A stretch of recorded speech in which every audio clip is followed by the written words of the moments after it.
네, 여러분, 안녕하십니까. 저도 자식을 키우는 입장에서 이런 뉴스를 말씀드릴 때는 참 마음이 답답하기도 하고 먹먹하기도 하고 안쓰럽기도 하고 그러나 또 분노가 치솟기도 하고 그렇습니다.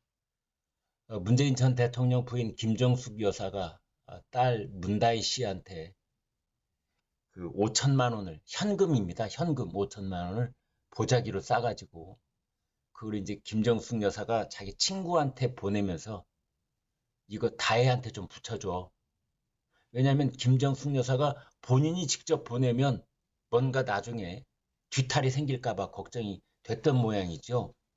그리고 그 현금 5천만 원을 어디에서 마련했는가? 이게 또 문제가 될 수도 있고 또 5천만 원을 그냥 주는 것이 증여세 문제는 어떻게 되지? 또 이런 부분도 있고 뭐 골치 아픈 일들이 한두 가지 아닌데 어떻게든 아무튼 김정숙 여사가 청와대 내에서 이제 관봉권인지 어떤지는 좀 더 알아봐야 되겠습니다만 그 현금 5천만 원을 보자기에 묶어서 그 청와대 이제 누구 심부름 시켜가지고 친구한테 갖다 준 거죠. 그 친구가 이 5천만 원을 이제 받아서 문다혜한테 계좌 이체를 한 겁니다. 근데 계좌 이체를 할 때는 보내는 사람 이름을 적게 돼 있는데 그 6글자밖에 못 적습니다. 그러니까 그 김정숙 여사의 친구가 자기 이름 가령 이영자 그러면 이영자 이렇게 쓰고 그다음에 3글자를 더 적을 수 있잖아요. 거기다가 김정숙 이렇게 쓴 겁니다. 이제 이거를 검찰이 발견을 한 겁니다. 이번에 전주지검이 문다의 이 서울 종로구 부암동에 있는 집, 그다음에 서대문구에 있는 뭐 전시기획서 사무실, 그다음에 제주도에 있다는 별장, 이 세 곳을 전격적으로 전방위 압수수색을 했잖아요. 압수수색을 검찰이 혼자 하는 게 아니라 법원의 이 압수수색 영장을 발부를 받아야 됩니다. 그러면 이 발부 받을 때도 범죄 사실이 상당 부분 소명이 돼야만 영장 전담 판사가 수색영장을 발부를 해주는 거예요. 근데 거기에다가 그 계좌를 쓴 겁니다. 검사가 판사님 이거 보세요. 어? 김정숙 여사의 친구 이영자 씨, 이건 가명입니다. 제가 그냥 쓰는 겁니다. 그 계좌를 저희가 봤더니 거기에 문다희한테 돈을 5천만 원을 보내면서 이영자, 김정숙 이렇게 6글자를 써놨잖아요. 이건 수상한 돈이 흐름이 있다는 게 이거 증명되는 거 아닙니까? 그랬더니 판사가 그렇군요. 수색영장 발부. 그래서 압수수색을 세 곳을 전방위로 한 겁니다. 그 중에서 이제 제주도에 있던 그 한림읍에 있다는 별장 2022년 7월 그러니까 문재인 대통령이 물러난 뒤 그 해죠. 문재인 그리고 노무현의 멘토였다는 송기인 신부한테서 3억 8천만 원을 주고 매입을 했다는 겁니다. 여러분 잘 아시는 분 있으면 댓글 좀 달아주십시오. 신부님들이 자기 집 이런 거 소유하시나요? 잘 몰라서. 신부님도 할 수 있나요? 네. 스님도 자기 개인 재산 소유하나요? 제가 잘 모르겠습니다. 아무튼 성기인 신부가 제주도의 별장을 3억 8천만 원짜리를 가지고 있고 그걸 문다혜가 3억 8천만 원을 주고 송기인 신부한테 그걸 사고 그 별장은 문재인 대통령이 제주도에 휴가 갔을 때 묵었던 그 별장이라는 거 아닙니까? 문다혜는 이렇다 할 수입원이 없었던 것으로 그러니까 독립생계가 가능한지 여부가 불분명했던 것으로 그렇게 알려져 있던 사람이고 그나마 타이 이스타젯에 채용이 돼서 특혜 채용이 돼서 돈벌이를 한 2, 3년 했던 이 서창호 남편하고 3년 전에 이혼을 했던 사람이에요. 그럼 도대체 돈이 어디서 나서 그 제주도에 있는 별장까지 사죠? 서울 부암동에 집은 또 그대로 있는데 서울 부암동에 있는 집을 팔아서 샀나? 큰 집이 있었는데 그걸 팔아서 작은 집으로 옮겨가면서 그 차액으로 샀나? 아무튼 그런 것들이 소명이 돼야 되는 그런 상황에 있습니다. 그런데 거기에 압수수색 영장이 또 왜 중요하냐? 거기에 문재인을 범죄 피의자, 참고인이 아니라 피의자, 이 사람은 범죄를 저질렀을 확률이 매우 높은 사람, 범죄자라는 뜻입니다. 한마디로 말하면 피의자가 범죄자입니다. 범죄자 있고 피의자고, 형사사건에서 피의자는 범죄자라는 뜻이죠. 그래서 지금 검찰의 압수수색 영장, 체포영장, 뭐 구속영장, 영장에는 여러 종류가 있는데 아무튼 그 검찰의 영장에 문재인은 범죄자, 피의자로 적시가 돼 있는 겁니다.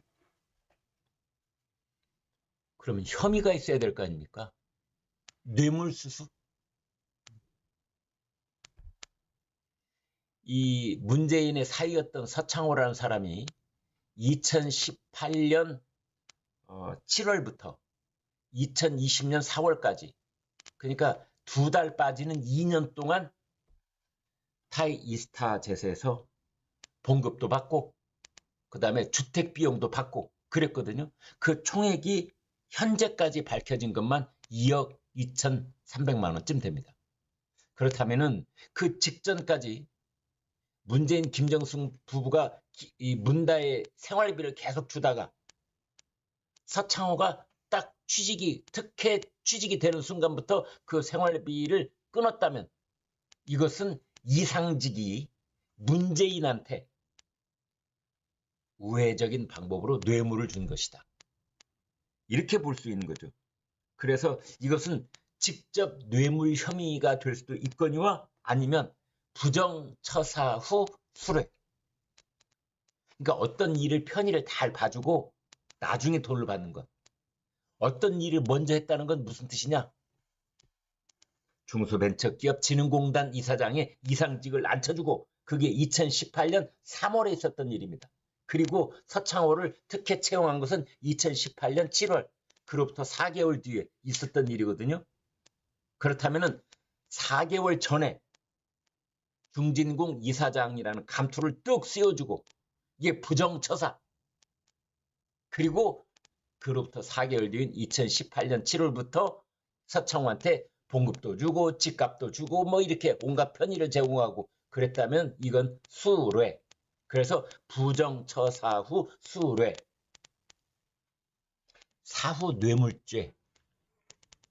그럼 법조계에서는 문재인 소환 조사가 불가피하다.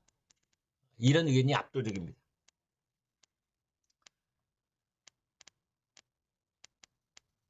그런데 이 과정에서 아까 말씀드렸던 그런 뭉칫돈의 흐름이 파악이 된 겁니다. 검찰이 뭐 표적 수사를 한다, 먼지떨이식 수사를 한다, 뭐 이렇게 야당에서는 말을 하고 있는데 그런 게 아닙니다. 문다의 가족이 부모의 지원 없이 독립생계를 유지하고 있는지 이것이 매우 중요한 수사의 포인트이기 때문에 그렇습니다. 그러니까 이 문다의 그 남편이었던 서창호라는 사람이 태국에 있는 타이 이스타젯 항공사에 취직을 해서 거기서 돈을 받았던 것이 그 문다의 독립생계가 그 이전에는 어떻게 돼 있었고 그 이후에는 어떻게 돼 있느냐, 이것과 견주어야만 그 뇌물의 성격이 분명해지기 때문에 문다혜라는 사람이 독립적인 생계가 가능한지 이걸 살펴봤던 겁니다. 그래서 문다의 계좌를 쭉 살펴본데 이런 수상한 돈이 들락달락 했다는 겁니다. 그래서 김정숙 여사를 대신해서 문다에게 5천만 원을 송금한 그 친구의 집을 압수수색 했던 겁니다. 그랬더니 5천만 원을 무통장 입금을 하면서 보낸 사람 명의를 그 친구, 아까 제가 가명 이영자 그리고 김정숙 6글자를 남겨놨다는 거죠. 아마 김정숙 여사 입장에서는 이 친구 그냥 매우 원망스러울 겁니다. 아니 거기다 왜 내 이름을 써놓고 지랄이야. 뭐 이런 심정이 드는 것이죠. 근데 그게 결정적인 지금 증거물이 되고 있는 겁니다. 자, 엄마 입장에서는 자식이 왼수죠. 김정숙 여사 같은 부모 입장에서 그래 딸년인한테 돈 보내면서 그 마음이 오죽했을까 싶기도 합니다. 그 잘난 사이놈하고 산다 못 산다 그냥 맨날 투덕투덕 하는 것 같고 한국에서는 못 살겠다면서 태국으로 가고 그 심정 부모의 심정 그래서 청와대에 대해서 어떻게 돈을 김정숙 여사가 5천만 원을 마련을 또 했겠죠. 그래서 이걸 그냥 보내면은 반드시 뭔가 꼬투리가 생길 것 같으니까 그 현금을 보자기로 싸가지고 청와대 직원 그 청와대 직원 이름도 다 나옵니다. 여기서는 편의상 그냥 A씨라고 하죠. 뭐. 시켜가지고 김정숙 여사가 그 친구한테 보냈고 그 친구가 그것을 문다혜한테 보낸 겁니다. 그 다음 또 하나 있습니다. 그 문재인 그 회고록이 있습니다. 문재인의 운명이라는 책인데요. 그 책이 꽤 팔렸죠. 근데 이 출판사가 갑자기 문재인한테 인쇄를 보내야 될 텐데 뭐 나중에 또 구체적으로 밝혀지겠습니다만 문다혜한테 2억 5천만 원을 송금을 합니다. 그런데 그 2억 5천만 원 이제 검찰에 가서 물었을 거 아닙니까? 출판사한테. 아니 문다혜한테 무슨 돈을 이렇게 보내? 그랬더니 뭐라고 하느냐. 디자인 편집비가 2억 원이고 5천만 원을 구워줬다. 이렇게 말을 했어요. 제가 문화부장 출신입니다. 제가 책 출판에 대해서 좀 압니다. 저 출판사 사장도 제가 많이 알고 있고요. 책 디자인요. 싸게 먹히면 50만 원쯤 합니다. 비싸면 약 200만 원. 50만 원에서 200만 원 사이에 있다고 보면 됩니다. 200만 원쯤 들어가는 책 디자인을 2억 원을 줬다? 몇 배를 준 거예요? 200만 원을 줄 것을 2억 원을 100배를 준 거네요. 100배. 말이 안 되죠. 아니 이 세상에 2억 원짜리 책 디자인이 어디가 있어. 눈 가리고 아웅을 해라 차라리. 눈 가리고 아웅을 해. 손바닥으로 하늘을 가리냐? 5천만 원을 빌려줬어? 아니 출판 사장이 문다혜한테 왜? 이자 받았니? 이자 받은 기록 있어? 자 이자 받은 기록 있으면 그거 내놔.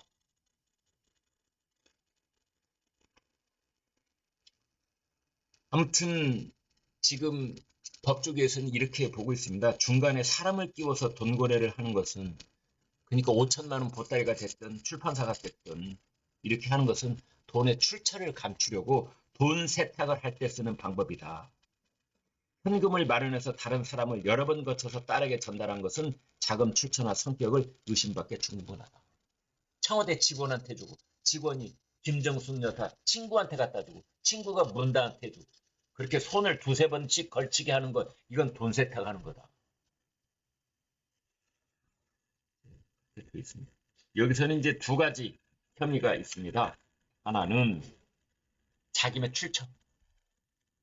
김정숙 여사 5천만 원 어디 생긴 돈이냐? 두 번째는 세금 탈루. 바로 증여세 탈루 문제가 되겠습니다. 네, 구독, 좋아요 부탁드립니다. 여러분 대단히 고맙습니다.